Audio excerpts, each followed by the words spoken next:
আমি যখন ছোট ছিলাম আমার বাবা হয়তো চাইতেন আমি ক্রিকেট খেলি, কিন্তু আমার মা একদিনও পড়াশোনা মিস করতে দিত না, এটা সাগর জানি। হ্যাঁ, আমি একদিন মনে আছে 14 বছর বয়স, তখন ওদের সাথে প্র্যাকটিস করবো, তখন বেঙ্গালোরে খেলছে, প্র্যাকটিস করবো বলে শনিবার স্কুল কেটে সকালবেলা ইডেন গার্ডেনে এসেছিলাম প্র্যাকটিস করবো বলে, মিস্টার পারমারের আন্ডারে। আমার মা 9টার সময় বাড়ি থেকে এসে কান ধরে স্কুলে নিয়ে গেছিল। আমি ওই দিনও দেখেছি, সাগরের এটা মনে আছে। তাই অত ছোট বয়সে তো ডিসাইড করা যায় না কি হবে, কারণ সবার তো একটা ক্যারিয়ারের ইস্যু আছে। তাই পড়াশোনা খেলাধুলো দুটো একসাথে করা যায়, ন্যাচারাল ট্যালেন্ট থাকলে দুটোই সম্ভব।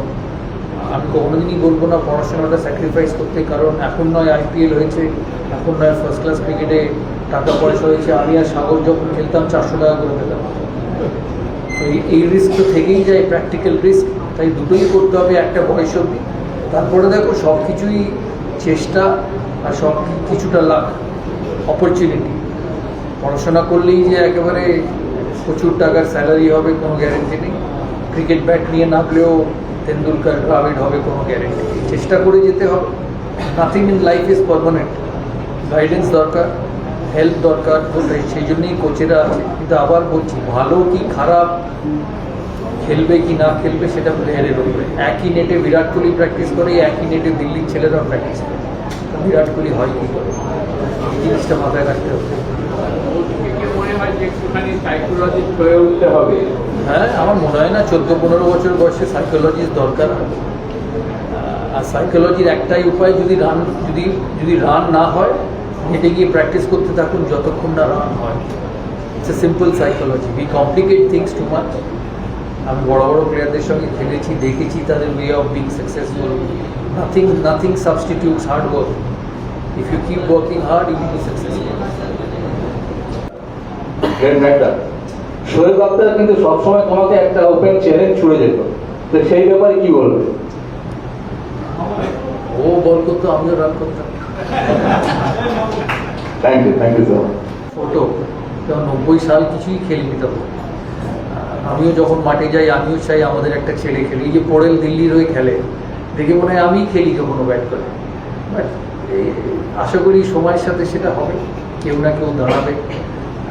এই জন্যই এত ম্যাচ আড়ায় 2000 ম্যাচ অর্গানাইজ করে CA, club, league, district, junior level, আন্ডার-19, আন্ডার-18।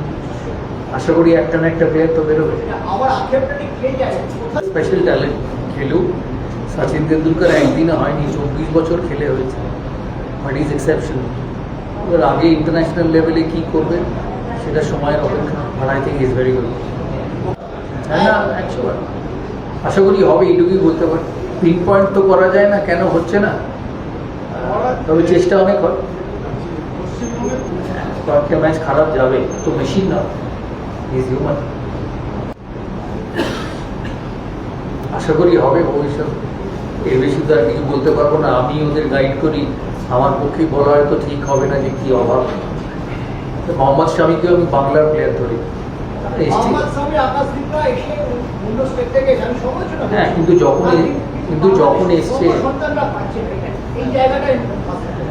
যখন এসছে তখন ওরা কিছুই ছিল না। এটা একটা ডিবেট আমি অনেক সময় সোশ্যাল মিডিয়ায় দেখি, অনেকে লেখে বাঙালি অবাঙালি। মোহাম্মদ শামি কলকাতায় এসছে তখন he was not even 10% of Mohammad Shami. Bengal খেলেছে, ক্লাব খেলেছে, তারপর তৈরি হয়েছে। বাঙালি ছেলেরাও হবে, খাটতে হবে, সাহস থাকতে হবে, বিগ ম্যাচ টেম্পারমেন্ট থাকতে হবে, আর সুযোগও পেতে হবে, অপরচুনিটিও দরকার লাইফে। অনেক কোয়ালিটি প্লেয়ার আছে যারা অপরচুনিটি পায়নি বলে খেলতে পারে, অপরচুনিটিও দরকার।